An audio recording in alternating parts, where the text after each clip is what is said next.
Greetings in the name of Yeshua HaMashiach. Welcome to CDC Online. Today we would like to talk upon a topic on how to stand firm in Christ. ദൈവമക്കളെ, ഇന്ന് ഞങ്ങൾ നിങ്ങളോട് പറയുവാൻ ആഗ്രഹിക്കുന്ന വിഷയം എന്ന് പറയുന്നത് എങ്ങനെ നമുക്ക് ക്രിസ്തുവിൽ ഉറച്ചു നിൽക്കാം എന്നുള്ളതാണ്. Now let us turn our attention to Galatians chapter 5 verse 1. ഗലാത്യരുടെ പുസ്തകം 5-ാം അധ്യായം 1-ാം വാക്യത്തിലേക്ക് നമ്മുടെ ശ്രദ്ധയെ ഒന്ന് നോക്കാം. Here it speaks about it is for freedom that Christ has set us free. സ്വാതന്ത്ര്യത്തിനായിട്ട് ക്രിസ്തു നമ്മെ സ്വതന്ത്രരാക്കി. Hence stand firm then and do not let yourself be burdened again by a yoke of slavery. അതിനാൽ അതിൽ ഉറച്ചു നിൽപ്പീൻ, അടിമനുഗതത്തിൽ പിന്നെയും കുടുങ്ങി പോകരുത്. During October 7, 2019, such a news report has been reported that a Mumbai beggar, while he was crossing a railway track, he got killed. 2019 October 7 ഇങ്ങനൊരു സംഭവം ഉണ്ടാകാനായിട്ട് ഇടയായി. ഒരു ഭിക്ഷക്കാരനായ വ്യക്തി അദ്ദേഹം റെയിൽവേ ക്രോസിൽ വെച്ചിട്ട് മരിക്കുവാനായിട്ട് ഇടയായി. And after, when the police has found his dead body, you know what happened? They went to his home or just to keep in touch with his relatives. They happened to find the belongings that belonged to him. ആ സമയത്ത് ഇദ്ദേഹം മരിച്ചു കഴിഞ്ഞപ്പോൾ അദ്ദേഹത്തിന് വേണ്ടപ്പെട്ട ആ വ്യക്തികളെയൊക്കെ അന്വേഷിച്ച് അവിടുത്തെ പോലീസുകാർ അവരുടെ ഭവനത്തിലേക്ക് എത്തിയ സമയത്ത് അദ്ദേഹത്തിൻ്റെ ബന്ധുക്കളെയൊക്കെ അന്വേഷിച്ച് അവർ പോകുവാനായിട്ട് ഇടയായി. And accidentally, their eyes, it just fell upon a huge baggage, and it was his possession, and that is where they found a large number of coins had been found within that bag.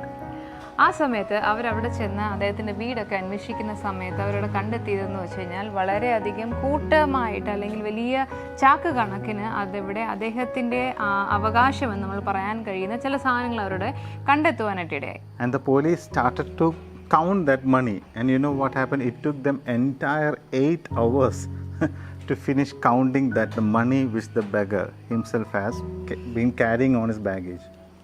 ആ ബാഗുകളിൽ അദ്ദേഹം നോക്കുമ്പോൾ അവരത് നോക്കുന്ന സമയത്ത് ഏകദേശം 8 മണിക്കൂറോളം എടുത്തിട്ടാണ് ഈ പോലീസുകാർ അദ്ദേഹത്തിൻ്റെ ആ കോയിൻസ് എല്ലാം, ആ ഭിക്ഷയ്ക്ക് കൊടുത്തിരുന്ന ആ കോയിൻസ് എല്ലാം അവർ എണ്ണി തീർത്തത്. You know, any idea what was the total amount of money? 1.5 lakhs of amount has been found from that baggage. അവിടെ നിന്ന് ലഭിക്കുവാനായിട്ട് ഇടയായത് എന്ന് പറയുന്നത് ഏകദേശം 1.5 ലക്ഷത്തോളം രൂപയാണ് അദ്ദേഹത്തിന് സ്വന്തമായി അവിടെ ഉണ്ടായിരുന്നത് എന്ന് പറയുന്നത്. And this beggar person, he also had fixed deposit in other banks as well. And during their investigation, they found his passbooks, and when they total the amount, it amounted to 8.7 lakhs of amount. അപ്പോൾ തന്നെ അദ്ദേഹത്തിന് പല ബാങ്കുകളിലായിട്ട് പല രീതിയിലുള്ള അക്കൗണ്ടുകളൊക്കെ ഉണ്ടായിരുന്നു. അതെല്ലാം ആ police പിന്നീട് ചെക്ക് ചെയ്യാനായിട്ടിടെ അവസാനം എല്ലാം കൂടെ ഏകദേശം 8.5 ലക്ഷം, അല്ലേ? 8.7 അത്രയും ലക്ഷം രൂപ അദ്ദേഹത്തിന്റെ സ്വന്തമായി ഉണ്ടായിരുന്നു അവർ കണ്ടെത്താനായിട്ടിടയായി. So totally if you sum it together, it will come around 10 lakhs of money, 1 million in US terms. So this beggar, he was a millionaire beggar who got killed during crossing a railway track. ദൈവമക്കളെ, ഇതെല്ലാം കൂടെ നമ്മളൊന്ന് കൂട്ടി വെക്കുന്ന സമയത്ത് ഏകദേശം ഒരു 10 ലക്ഷത്തോളം രൂപ അദ്ദേഹത്തിന് സ്വന്തമായി ഉണ്ട് എന്ന് പറയുമ്പോൾ തന്നെ ഇങ്ങനെ ലക്ഷങ്ങൾ ഉണ്ടായിരുന്ന ഒരു വ്യക്തിയാണെങ്കിലും അദ്ദേഹം ഒരു ഭിക്ഷക്കാരനായി മരിച്ച ഒരു വ്യക്തിയായിരുന്നു. So people of God, let me ask you, have you ever heard about this term, a millionaire beggar? ഒരു മില്യനെയർ ബെഗർ എന്ന് പറയുന്ന ഒരു വാക്ക്, അല്ലെങ്കിൽ അങ്ങനെയുള്ള ഒരു ഭിക്ഷക്കാരൻ എന്ന് പറയുന്ന ഒരു വാക്ക് നമ്മൾ എപ്പോഴെങ്കിലും കേട്ടിട്ടുണ്ടോ? I can really imagine what's going through your mind, that amazement when you hear this news. Exactly, let me tell you, if any person who follows Christ, how can he himself be entangled in the yoke of slavery? തീർച്ചയായിട്ടും ദൈവമക്കളെ, ഇപ്പോൾ ഈ കഥ കേട്ട സമയത്ത് നിങ്ങളുടെ മനസ്സിലൂടെ പോകുന്ന പല കാര്യങ്ങളും ഞങ്ങൾക്ക് ഊഹിച്ചെടുക്കാൻ കഴിയുന്നതേ ഉള്ളൂ. ഒന്ന് ചിന്തിച്ചു നോക്കുക, കർത്താവിലൂടെ സ്വാതന്ത്ര്യത്തിലേക്ക് വന്ന് നമ്മളെ സംബന്ധിച്ചിടത്തോളം നമ്മൾക്ക് എങ്ങനെയാണ് നമ്മൾ അതിൽ നിന്ന് പിന്മാറിപ്പോയി ഒരു അടിമത്വത്തിലേക്ക് കഴിയുവാൻ സാധിക്കുന്നത്? If a millionaire cannot be termed as a beggar, likewise a follower of Christ cannot be termed as a slave to the sin. തീർച്ചയായിട്ടും ലക്ഷക്കണക്കിന് രൂപയുള്ള ഒരു വ്യക്തിയെ നമ്മൾ പിന്നീട് ഒരു ഭിക്ഷക്കാരൻ എന്ന് വിളിക്കുന്നതിൽ അർത്ഥമില്ല എന്ന് പറയുന്നത് പോലെ തന്നെ ക്രിസ്തുവിൻ്റെ രക്ഷ അനുഭവിക്കുന്ന നമ്മളെ പറ്റിയിട്ടും അല്ലെങ്കിൽ വിശ്വാസികളെ പറ്റിയിട്ടും പിന്നീട് നമ്മൾ ഒരു അടിമത്വത്തിലാണ് എന്ന് പറയുന്നതിനകത്ത് യാതൊരു അർത്ഥവുമില്ല. Billy Graham has very beautifully made this profound statement about Bible. Bible is a love letter written from God. ബൈബിളിനെ പറ്റി ബിലിഗ്രഹം പറഞ്ഞിരിക്കുന്നത് എങ്ങനെയാണ്? ദൈവം എഴുതിയ ഒരു പ്രേമലേഖനം അല്ലേ? പ്രണയലേഖനമാണ് ബൈബിൾ എന്നാണ് പറയുന്നത്. Definitely theologians won't be agreeing to that. If I write a love letter about you, 90% the letter will be carrying the subject about you. If it was God's love letter to us, we are not the subject, it is about God. So it should be properly said about, it's a love letter about God more than from God. I mean, just keeping the balance. തീർച്ചയായിട്ടും ഇത് നമ്മൾ തിയോളജിയൻസിനോടൊക്കെ പറയുമ്പോൾ അവർ തീർച്ചയായിട്ടും അതിനെ എതിർത്ത് കളയും. കാരണം എന്താ വെച്ചാൽ ഒരു ലവ് ലെറ്റർ എന്ന് പറയുമ്പോൾ ഒരു വ്യക്തിയെ പറ്റി എഴുതുമ്പോൾ ആ വ്യക്തിയെ പറ്റി ഉള്ള കാര്യമായിരിക്കും ഏറ്റവും കൂടുതൽ എഴുതിയിരിക്കുന്നത്. പക്ഷേ അതെ അത് ആർക്ക് വേണ്ടി എഴുതിയോ ആ വ്യക്തിയായിരിക്കും നമ്മൾ ഏറ്റവും കൂടുതൽ പുകഴ്ത്തിയും ഏറ്റവും കൂടുതൽ വർണ്ണിച്ചും എഴുതുക എന്ന് പറയുന്നത്. പക്ഷേ ഇവിടെ നമ്മൾ കാണും ദൈവവചനത്തിൽ ഏറ്റവും കൂടുതൽ എഴുതപ്പെട്ടിരിക്കുന്നത് തന്നെ ദൈവത്തെ പറ്റിയിട്ടാണ്. അപ്പോൾ ദൈവത്തെ പറ്റി എഴുതിയിരിക്കുമ്പോൾ ദൈവത്തെ പറ്റി ഉള്ള ഒരു ലവ് ലെറ്റർ എന്ന് നമുക്ക് പറയാൻ പറ്റും. And when you come to the New Testament, we are able to see the letters that's been written by the apostles of God. And Paul has been writing a letter to this church, which was known as the church in Galatia.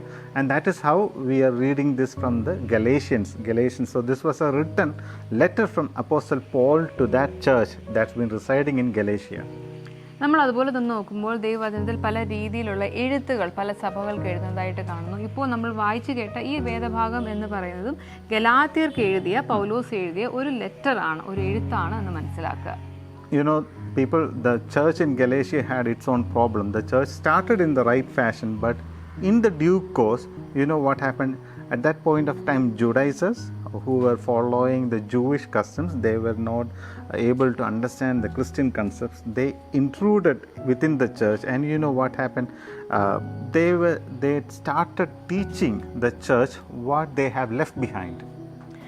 ഈ ഒരു സഭയുടെ പ്രത്യേകത നമ്മൾ പറയുകയാണെങ്കിൽ അവർ തീർച്ചയായിട്ടും തുടങ്ങിയത് വളരെ നല്ല ഉദ്ദേശത്തോടും നല്ല അടിസ്ഥാനത്തിലും ഒക്കെ ആയിരുന്നു എന്ന് പറഞ്ഞാലും കുറച്ച് നാളുകൾ കഴിഞ്ഞപ്പോഴത്തേക്കും യഹൂദ പശ്ചാത്തലത്തിൽ നിന്ന് വന്ന വ്യക്തികൾ ഇതിലേക്ക് വന്ന് ആഡ് ഓൺ ചെയ്യുവാനായിട്ട് ഇടയായി. അപ്പോൾ ആ സമയത്ത് അവരെന്ത് ചെയ്തു? അവർ പിന്മാറി പോകുന്ന അല്ലെങ്കിൽ അവർ വിട്ടിട്ട് പോകുന്നതായിട്ടുള്ള കാര്യങ്ങൾ, യഹൂദന്മാരുടെ ചില ചിട്ടവട്ടങ്ങളെല്ലാം അവർ പിന്നീട് സഭകളിലേക്ക് കൊണ്ടുവരാനും അത് അവർ ആചരിക്കുവാനും തുടങ്ങി. So as per Mosaic law, you know that all the Jewish men, they were supposed to have circumcision.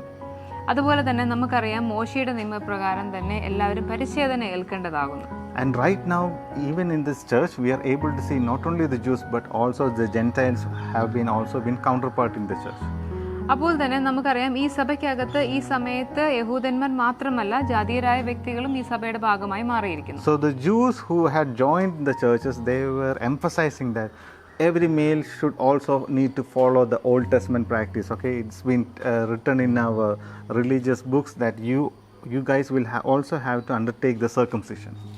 അപ്പോൾ തന്നെ അവിടെയുള്ള യഹൂദന്മാരെ സംബന്ധിച്ചിടത്തോളം അവരവിടെ പറയുന്നതായ കാര്യം എന്ന് പറയുന്നത് ഇവിടെ ജാതീയരായ വ്യക്തികൾ വന്നിരിക്കുന്നു, അവർ സഭയോട് ചേരുന്ന സമയത്ത് പരിച്ഛേദന ഏൽക്കേണ്ടത് വളരെ നിർബന്ധമാണ് എന്നുള്ള രീതിയിൽ അവർ സംസാരിക്കുവാനായിട്ട് ഇടയായി. Again they emphasize that they will have to follow the Jewish feasts, the 7 feasts that the Lord has said in Torah.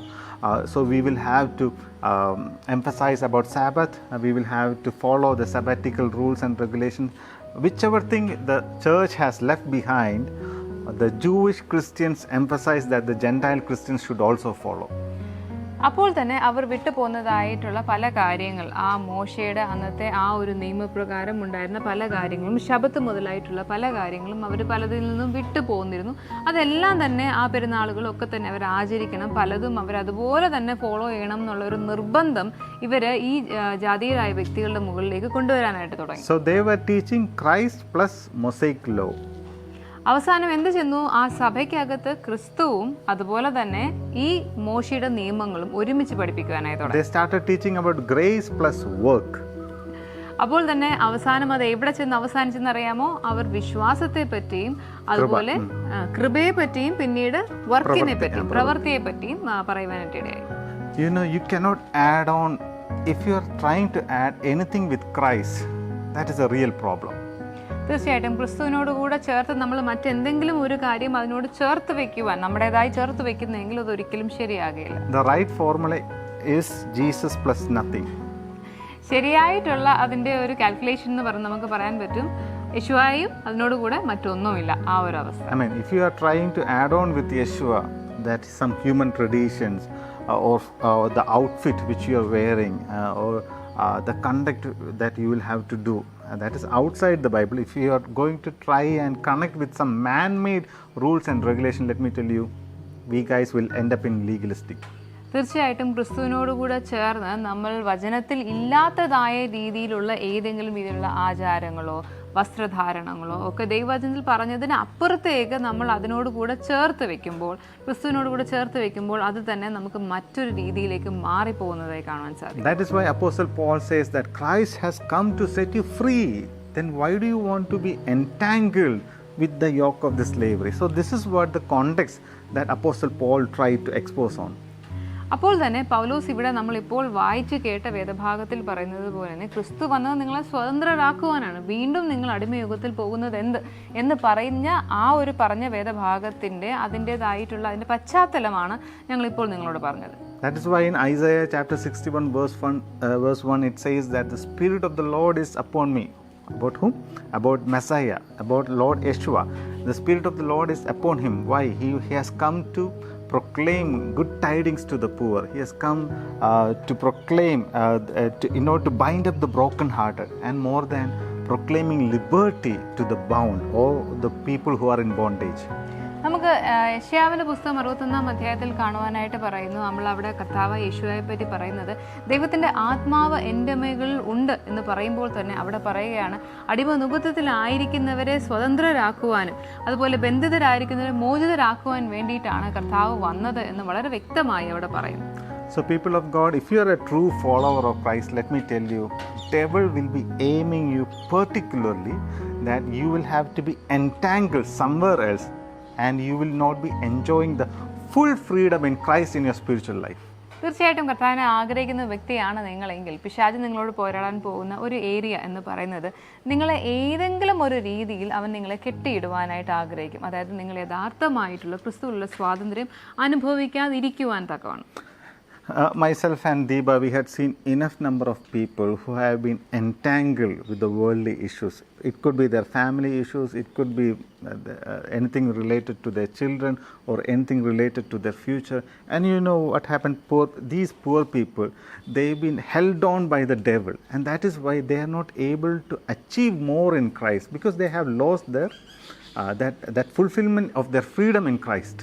പലപ്പോഴും ഞങ്ങൾ ഇതുപോലെയുള്ള വ്യക്തികളെ നമ്മൾ കണ്ടിട്ടുണ്ട്. അവർ ക്രിസ്തുവിൽ ആ സ്വാതന്ത്ര്യം ആഗ്രഹിക്കുമ്പോൾ പോലും അവരുടെ കുടുംബജീവിതത്തിലോ മക്കളുടെ ഇടയിലോ ഒക്കെ പല രീതിയിൽ അവർ കെട്ടപ്പെട്ടവരായിട്ട് ഒരിക്കലും അവർക്ക് ആ പൂർണ്ണ സ്വാതന്ത്ര്യം അനുഭവിക്കാൻ കഴിയാത്ത അവസ്ഥയെപ്പറ്റി ഞങ്ങൾ കണ്ടിട്ടുണ്ട്. First of all, the people of God are entangled in their mind. ഒന്നാമത് നമുക്ക് പറയാൻ പറ്റും ഇങ്ങനെ കെട്ടപ്പെട്ട അവസ്ഥ എവിടെയാണ്? നമ്മുടെ മനസ്സിലുണ്ട്. Yeah, that is where the devil will take a toll upon their life. Okay, they will be thinking about failure, and if they think about presenting themselves in an interview, when we ourselves as pastors, okay, when we try to help even these members just to appear for an interview, they say that somehow, brother, sister, I'm not able to make a move. Even though I had prepared my resume, I'm not able to send that send button within my Outlook. It's not possible for me. പലപ്പോഴും പല വ്യക്തികളെ ഞങ്ങൾ സഹായിക്കുവാനായിട്ട് ആഗ്രഹിക്കുമ്പോൾ തന്നെ അവരെ സഹായിക്കണമെന്ന ഉദ്ദേശത്തോടുകൂടി പല രീതിയിലുള്ള അവസരങ്ങൾ അവരുടെ മുന്നിൽ തുറന്നു വെക്കുമ്പോഴും പലപ്പോഴും ഞങ്ങൾ കണ്ടിട്ടുള്ളതാണ് ഈ മനസ്സിൽ കെട്ടപ്പെട്ട വ്യക്തികൾ എന്ന് പറയുമ്പോൾ അവരെ കൊണ്ട് അവരുടെ കയ്യിൽ എല്ലാ കാര്യങ്ങളും ഉണ്ട്, ഇൻ്റർവ്യൂവിന് പോകാൻ ആവശ്യമായ കാര്യമുണ്ട്, പക്ഷേ അതിന് ആവശ്യമായിട്ടുള്ള അവരുടെ റെസ്യൂമെ അവർക്കൊന്ന് അയച്ചു കൊടുക്കുക. ഒരു വ്യക്തിക്ക് അത് അയച്ചു കൊടുക്കണം എന്നുണ്ടെങ്കിൽ അത് അവർക്ക് ചെയ്യുവാൻ സാധിക്കാതെ അത് എന്തുകൊണ്ടോ അവരത് ചെയ്യാതെ നിൽക്കുന്ന ഒരവസ്ഥ കണ്ടിട്ടുണ്ട്. And some parents are really afraid that what will happen to my child, okay, if she goes out, or if my son, okay, if on his return journey back from school to home, and if anything bad can happen to them. I mean, people are under that severe attack, okay, they will be facing that severe that attack of fear in their life.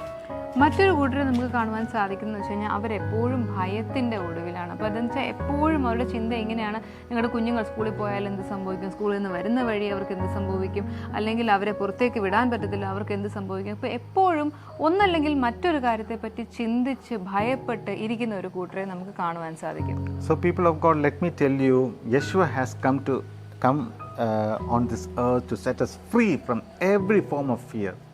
ഒന്നാമത് നിങ്ങൾ മനസ്സിലാക്കുക, ദൈവമക്കളെ, കർത്താവായ യേശുവ ഈ ലോകത്തിലേക്ക് വന്നത് നമ്മളെ സ്വാതന്ത്ര്യത്തിലേക്ക് കൊണ്ടുപോകുമ്പോൾ തന്നെ സകല ഭയത്തെയും നമ്മുടെ ജീവിതത്തിൽ നിന്ന് മാറ്റിക്കളയുവാനായിട്ടാണ്. So let me tell you, people of God, that is why where we will have to stand firm in Yeshua so that we can overcome every fears of our life. അതെ ദൈവമക്കളെ, അതുകൊണ്ട് തന്നെ നമുക്ക് കർത്താവിൽ ക്രിസ്തുവിൽ നമുക്ക് ഉറച്ചു നിൽക്കാം, നമ്മുടെ ഭയത്തെ നമുക്ക് പുറത്താക്കാം. You know, secondly, how the devil entangles believers, they will be caught up in the form of sin or in the form of temptations in their life. രണ്ടാമത് എങ്ങനെയാണ് ഇവർ ബന്ധിക്കപ്പെടുക എന്ന് പറഞ്ഞു കഴിഞ്ഞാൽ അത് ഒന്നെങ്കിൽ പാപത്തിൻ്റെ വഴി അല്ലെങ്കിൽ പല രീതിയിലുള്ള പ്രേരണകൾ, പാപം ചെയ്യാനുള്ള പ്രേരണകൾ അവരുടെ ജീവിതത്തിൽ വരാറുണ്ട്. In John chapter 8 verse 34, Yeshua says that if any man sins, then he becomes a slave to the sin. യോഹന്നാന്റെ സുവിശേഷം അതിന്റെ 8-ാം അധ്യായത്തിൽ ഇങ്ങനെ പറയുന്നു, ഒരു വ്യക്തി പാപം ചെയ്യുന്നു എങ്കിൽ അവൻ എന്തായിത്തീരും? പാപത്തിന്റെ അടിമയായി തീരും എന്നാണ്. Can a Christian ever sin? ഒരു ക്രിസ്ത്യാനിക്ക് പാപം ചെയ്യാൻ പറ്റുമോ? Yes, of course. Why not? തീർച്ചയായിട്ടും, എന്തുകൊണ്ട് പറ്റില്ല എന്ന് നമുക്ക് പറയാൻ പറ്റും. But let me tell you, the correct terminology is that he might fall into sin, but he cannot continue in sin. തീർച്ചയായിട്ടും നമ്മൾ അതിനെ കുറച്ചും കൂടെ ഒന്ന് എക്സ്പ്ലെയിൻ ചെയ്ത് പറഞ്ഞാൽ, അല്ലെങ്കിൽ കുറച്ചും കൂടെ ഒന്ന് വിശദമായിട്ട് ചിന്തിച്ചു കഴിഞ്ഞാൽ ഇങ്ങനെയാണ്: ഒരു വ്യക്തി പാപത്തിൽ വീണു പോകാം, ഒരു വിശ്വാസി ഒരു പക്ഷേ പാപത്തിൽ അറിയാതെ വീണു പോകാം, പക്ഷേ അവൻ ആ പാപത്തിൽ തന്നെ നിലനിൽക്കുവാനായിട്ട് സാധിക്കത്തില്ല. And that is why you and I will need to cry out to the Lord, Lord, I need your grace to overcome every sin in my life. അതെ ദൈവമക്കളെ, അറിയാതെ പോലും നമ്മൾ ഒരു തെറ്റിൽ വീണുപോയി, ഒരു പാപത്തിൽ വീണുപോയെങ്കിൽ ഒരു വിശ്വാസി എന്ന രീതിയിൽ നമ്മൾ എന്ത് ചെയ്യണം? നമ്മൾ കർത്താവിങ്കിലേക്ക് നമ്മുടെ ശബ്ദമുയർത്തി, കർത്താവെ എന്നെ ഇതിൽ നിന്ന് പുറത്തെടുക്കണമേ എന്ന് ദൈവസന്നിധിയിൽ കരയേണ്ടത് ആവശ്യമാണ്. That is why Apostle Paul says in Ephesians chapter 4 verse 27 that give no opportunity to the devil even for a foothold in your life. അതുകൊണ്ടാണ് എഫേസ്യരുടെ പുസ്തകം അതിൻ്റെ 4-ാം അധ്യായത്തിൻ്റെ 27-ാം വാക്യത്തിൽ ഇങ്ങനെ പറയുന്നത്, പിശാചിന് ഇടം കൊടുക്കരുത്. Apostle Paul moves on when he writes a letter to Timothy. In 2 Timothy chapter 3 verse 4 it says that in the latter days people will become lovers of pleasure than lovers of God. അതുതന്നെയാണ് നമ്മൾ കാണുന്നത് 2 Timothy അതിൻ്റെ 3-ാം അധ്യായത്തിലേക്ക് വരുമ്പോൾ അതിൽ പറയുന്നു, മനുഷ്യർ അവരിൽ തന്നെ അവരുടെ സുഖങ്ങളിൽ അവർ സന്തോഷവാനായി തീരും, ദൈവത്തിൽ നിന്നുള്ള അവരുടെ സ്നേഹം മാറിപ്പോകുമെന്ന് പറയുന്നു. People of God, this is how the devil is going to entangle most of the believers so that they will become ineffective in their life. ഇതുപോലെയാണ് ദൈവമക്കളെ പലപ്പോഴും വിശ്വാസികളെ പിശാച് എടുത്തുകൊണ്ടുപോകുന്നത്. ദൈവത്തിൽ നിന്നുള്ള അവരുടെ സ്നേഹത്തെ മാറ്റി ലോകത്തിൻ്റെതായിട്ടുള്ള താല്പര്യങ്ങളിലേക്ക് കൊണ്ടുപോയി അതിൽ കൊണ്ട് അവനെ കെട്ടിയിടാറുണ്ട്. That is why Apostle John says that whoever abides in him, whom Yeshua, he cannot sin. അതുകൊണ്ടാണ് യോഹന്നാന്റെ സുവിശേഷത്തിൽ നമ്മൾ ഇങ്ങനെ കാണുന്നത്, ക്രിസ്തുവിനോടുകൂടെ ചേർന്ന് നിൽക്കുന്നവർക്ക് മാത്രമാണ് പാപം ചെയ്യാൻ സാധിക്കാത്തത്. That is why, people of God, we will have to continually, we will have to abide in Yeshua. എപ്പോഴും ക്രിസ്തുവിനോട് കൂടി പറ്റിച്ചേർന്നിരിക്കുവാനായിട്ട് അതുകൊണ്ട് തന്നെ നമ്മൾ വളരെ ശ്രദ്ധിക്കണം. Number 3, the devil will try to entangle in our old self. അതുപോലെ തന്നെ മൂന്നാമത്തെ ഒരു ഏരിയ പിശാച് നമ്മളെ എങ്ങനെ കെട്ടിയിടും എന്നറിയാമോ? നമ്മുടെ പഴയ മനുഷ്യനെ, പഴയതായ നമ്മുടെ ചിന്തകളിലേക്ക് നമ്മളെ കൊണ്ടുപോകാറുണ്ട്. You know, if something bad happens between a husband or wife or between friends, two friends, okay, having some heated discussion, one of them might be telling like this, nee ende pazhaya swabhavam edukkarudha, do not tempt me to awaken my old nature. ദൈവമക്കളെ, ഇതുപോലത്തെ സാഹചര്യങ്ങൾ നമ്മുടെ ജീവിതത്തിൽ ഉണ്ടാവാറില്ല. ഒരു പക്ഷേ ഭാര്യയും ഭർത്താവും തമ്മിൽ വഴക്കുണ്ടാകുമോ, സഹോദരങ്ങൾ തമ്മിലോ അല്ലെങ്കിൽ കൂട്ടുകാർ തമ്മിലോ ഉള്ള വഴക്കുകളുടെ ഇടയിൽ ചിലപ്പോൾ നമ്മളൊരു ചൂടേറിയ ഒരു ബഹളം അങ്ങനെ ഒരു രീതിയിലേക്ക് കൊണ്ടുപോകുന്ന സമയത്ത് അവർ ചിലപ്പോൾ നമ്മളോട് ചോദിക്കാറുണ്ട്, എൻ്റെ പഴയ സ്വഭാവം നീ എന്നെ കൊണ്ട് എടുപ്പിക്കരുത് എന്ന് നമ്മൾ പലപ്പോഴും കേട്ടിട്ടുണ്ട്, പലരും പറയാറുണ്ട്. So now let us look into Ephesians 4 verses 20 to 24, 22 to 24. It says that put off or throw off your old sinful nature and your former way of life. ചതിമോഹങ്ങളാൽ വശലായി പോകുന്ന പഴയ മനുഷ്യനെ ഉപേക്ഷിച്ച് instead let the Spirit renew your thoughts and attitudes. Put on your new nature created to be like God, truly righteous and holy. അതിനകത്ത് ഇങ്ങനെ തന്നെ പറയുന്നു, നിങ്ങളുടെ ഉള്ളിലെ ആത്മാവ് സംബന്ധമായി പുതുക്കം പ്രാപിച്ച് സത്യത്തിന്റെ ഫലമായി നീതിയിലും വിശുദ്ധിയിലും ദൈവരൂപമായി സൃഷ്ടിക്കപ്പെട്ട പുതു മനുഷ്യനെ ധരിച്ചുകൊള്ളുവീൻ. So people of God, even though when we claim that we are a born again Christian or we are a follower of Yeshua, you will also need to be aware that there is an old self, that old man whom you had crucified, that there could be instances in your life that your old nature can rise up at any moment of time. ക്രിസ്തീയ വിശ്വാസി എന്ന് നമ്മൾ ഓരോരുത്തരും നമ്മളെപ്പറ്റി പറയുന്ന സമയം ദൈവമക്കളെ ഒരു കാര്യം നമ്മൾ മനസ്സിലാക്കണം. നമ്മൾ കളഞ്ഞതായ ഒരു പഴയ മനുഷ്യനുണ്ട്, നമ്മൾ ക്രൂശിച്ചതായ നമ്മുടെ ഒരു പഴയ മനുഷ്യനുണ്ട്. അവനെ പറ്റിയിട്ട് നമ്മൾ പലപ്പോഴും നമ്മൾ അറിയാതെ തന്നെ നമ്മൾ അത് വീണ്ടും ജനിച്ചു വരുന്നത് നമ്മൾ കാണുവാനായിട്ട് സാധിക്കും. I mean, people of God, so let us continually let us have a crucified life so that our old nature or our old man will never rise again. ദിനം പ്രതി നമ്മളെ തന്നെ, നമ്മുടെ ആ പഴയ മനുഷ്യനെ, നമ്മുടെ പഴയ സ്വഭാവങ്ങളെ ക്രിസ്തുവിൽ ആശ്രയിച്ച് അത് ക്രൂശീകരണത്തിൻ്റെ അനുഭവത്തിലൂടെ കൊണ്ടുവരേണ്ടത് ദിനം പ്രതി നമ്മുടെ ജീവിതത്തിൽ ഒരു ആവശ്യമാണ്. It could be a small anger or a hatred towards somebody else. It could be an irritation or a malice or jealousy, and all these sinful nature of the flesh, it can act contrary to your spiritual life. അത് ഒരു പക്ഷേ ചെറിയൊരു കോപമായിരിക്കാം, അല്ലെങ്കിൽ ആരോടെങ്കിലുമുള്ള ഒരു ദേഷ്യമായിരിക്കാം, അല്ലെങ്കിൽ മറ്റൊരു വ്യക്തി പറഞ്ഞതിലുണ്ടായിട്ടുള്ള ഒരു വേദനയാവാം. അങ്ങനെ ഈ പറഞ്ഞതുപോലെ പഴയ പണ്ടുണ്ടായിരുന്ന ചെറിയ ചെറിയ ചെറിയ ചിന്തകളായിരിക്കാം.